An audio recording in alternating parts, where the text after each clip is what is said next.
Hello বন্ধুরা, আজকে নিয়ে চলে এসেছি আপনাদের সামনে একটা নতুন ধরনের ভিডিও, মানে রেসিপি। তো রেসিপিটা দেখুন। এটা 4-5টা ডিম দিয়ে আমি এই রেসিপিটা বানিয়েছি, খুব সুন্দর এবং টেস্টিফুল। তো দেখেই মনে হচ্ছে যে খেতে ইচ্ছে করছে। আর সবথেকে বড় জিনিস হচ্ছে একঘেয়েমে ডিম খেয়ে খেয়ে আমাদের আর ভালো লাগছে না। তো আমরা নতুন একটা কোনো ডিমের রেসিপি করলে খুব ভালো হয়। তো আমি এটা বানিয়ে নিয়েছি। তো চলুন রেসিপিটা কিভাবে বানিয়েছি আপনাদের দেখিয়ে দিই। এবং দেখতে পাচ্ছেন আমি এখানে আপনাদের তুলে দেখাচ্ছি কি সুন্দর হয়েছে। এই দেখুন পুরো মাখা মাখা। এখানে আমি নিয়ে নিয়েছি, দেখতে পাচ্ছেন তেল। এখানে আমি নিয়ে নিয়েছি 2 চামচ সাদা তেল, মানে রিফাইন তেল। এটা রিফাইন তেল দিয়ে করলে বেশি ভালো হবে। আর এখানে আমি নিয়ে নিয়েছি 4টে এলাচ আর একটা দারচিনি, এখানটায় দিয়ে দেব। একটা তেজপাতার টুকরো দিয়ে ভালো করে এটা আমি গরম করে নেব, যাতে করে পেঁয়াজ গরম মশলার সেন্টগুলো পুরো ছড়িয়ে যায় ভালো করে তেলের মধ্যে। তো এখানে আমি নিয়ে নিয়েছি বড় বড় 3টে পেঁয়াজ, এখানে টমেটো, এখানে নিয়ে নিয়েছি আমি কাজু বাদাম, আর একটা টমেটো আমি পিস পিস করে নিয়েছি। এলাচগুলো ভাজা ভাজা হয়ে গেছে, এবারে দিয়ে দেবো পেঁয়াজ। তারপরে ভালো করে নেড়ে নেব, হালকা একটু গোল্ডেন বানিয়ে নেব পেঁয়াজটা। কাজু বাদাম আর এই একটা টমেটো, এটা আমি পেস্ট করে নেব। গোল্ডেন হয়ে গেছে পেঁয়াজটা। এবারে এখানে আমি দিয়ে দেবো যে টমেটো কুচিগুলো ছিল, সেই টমেটো কুচিগুলো। এর সাথে দিয়ে দেব ছোট্ট 1 চামচ আদা কুচি, দিয়ে ভালো করে আমি এটা নেড়ে নেব। তো পেঁয়াজ আর টমেটোটা আমি একটু নরম করে নিয়েছি, দেখতে পাচ্ছেন মানে টমেটো নরম হয়ে গেছে। এবারে এর মধ্যে দিয়ে দেব আমি 1 চামচ লবণ, মানে আপনার পরিমাণ মতো লবণ দেবেন। 1/2 চামচ হলুদ, 1/2 চামচ লঙ্কার গুঁড়ো, 1/2 চামচ জিরে মরিচের গুঁড়ো। এখানে আপনারা 1 চামচও দিতে পারেন, জিরে মরিচ ধনিয়া করে 1 চামচ দিয়ে দিয়েছি আমি। এবার এটা আমি মিক্স করে নেব। এখানে ছোটো চামচের 2 চামচ পানি দিয়েছি। পানিটা দেওয়ার পরে এখানে আমি ভালো করে মশলাটা মানে একদম গলিয়ে নেব। দেখতে পাচ্ছেন মশলাটা আমি গলিয়ে নেব। চাপা দিয়ে দেবো এবার একটু। তো ঢাকনাটা উঁচু করে নিয়েছি, উঁচু করে দেখার পরে দেখছি এখানে গ্রেভিটা অনেকটা গলে গেছে, দেখতে পাচ্ছেন পুরো গলে গেছে। এবারে আমি একটা পেস্ট বানিয়ে নেব টমেটো আর কাজু বাদাম দিয়ে। তো চলুন, তো এখানে আমি একটা পেস্ট বানিয়ে নিয়েছি, দেখতে পাচ্ছেন পেস্টটা। এবারে এর মধ্যে ঢেলে দেব। তো পেস্টটা দেওয়ার পরে, কাজু বাদামের পেস্টটা দেওয়ার পরে আমি ভালো করে এখানে নেড়ে নিচ্ছি, দেখতে পাচ্ছেন। কাজু বাদাম দিলে টেস্টটা খুব ভালো আসে এবং খেতে খুব ভালো হয়। তো গ্রেভিটা খুব ঘন হয়ে গেছে, খুব সুন্দর হয়ে গেছে, দেখতে পাচ্ছেন।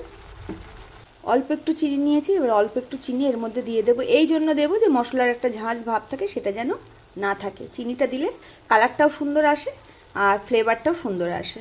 তো চিনিটা দিয়ে একটু ঢেকে রেখেছিলাম, কত সুন্দর কালার এসে গেছে দেখুন। এবারে আমি এখানে দিয়ে দেবো 1 কাপ পানি। এরকম একটা ছোট্ট কাপের 1 কাপ পানি দিয়ে দেবো, বেশি দেবো না। 1 কাপ পানি দিয়ে এটা ভালো করে এইভাবে নেড়ে নেব। ঝোলটা দিয়ে দিয়েছি, দিয়ে ফুটতে শুরু করেছে। এবারে আমি একটা একটা করে ডিম নেব, নিয়ে একদম আস্তে আস্তে করে ভেঙে এইভাবে এর উপরে দিয়ে দেবো। পুরো একদম স্লো ভাঙবেন, বেশি ছড়িয়ে যেন না যায়। প্রত্যেকটা ডিম আমি ভেঙে এইভাবে দিয়ে দেবো সাইড সাইড করে। আপনারা যদি পারেন তাহলে সিদ্ধ ডিমও ব্যবহার করতে পারেন এখানে, কিন্তু আমি এখানে ভেঙে ভেঙে দেব।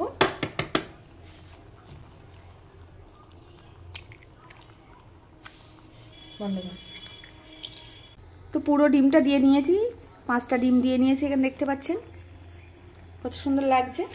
তো ডিমের উপরে আমি অল্প করে একটু লবণ দিয়ে দেব, যেহেতু আর আমি নাড়ানাড়ি করব না, অল্প করে করে একটু করে করে লবণ দিয়ে দেব ডিমের উপরে। আর দিয়ে দেব অল্প করে একটু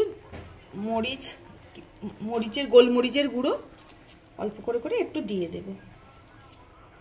এবারে দিয়ে দেব আমি চিজ, যেটা আমার মেন ইম্পর্টেন্ট জিনিস, সেটা হচ্ছে চিজ। এরকম করে সাইড করে করে দিয়ে দেবো, দেখতে পাচ্ছেন।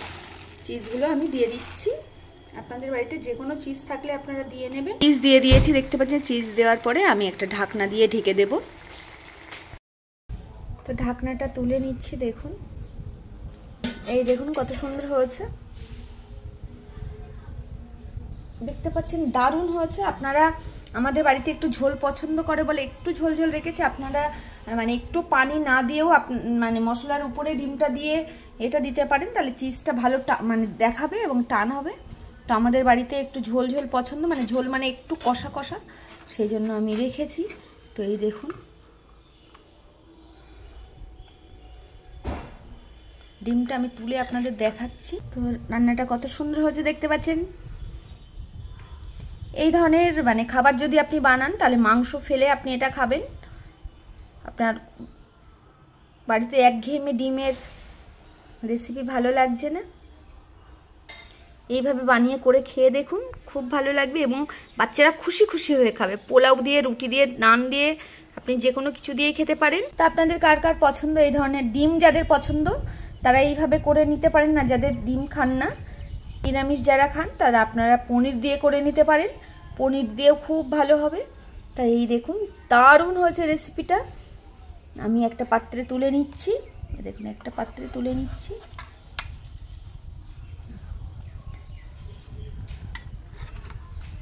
এই যে খুব সুন্দর এবং দারুণ খেতে।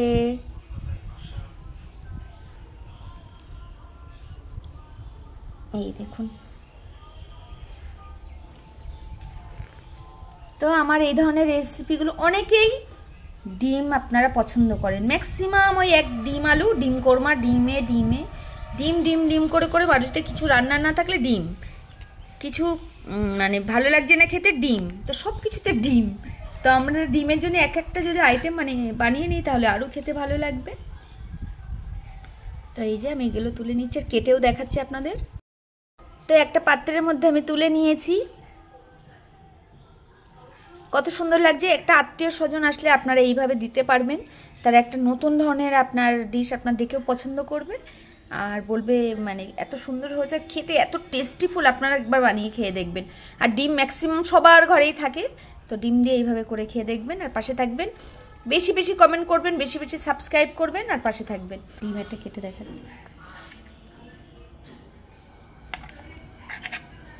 যেমন জুসি হয়েছে তেমন ভিতরেও সুন্দর।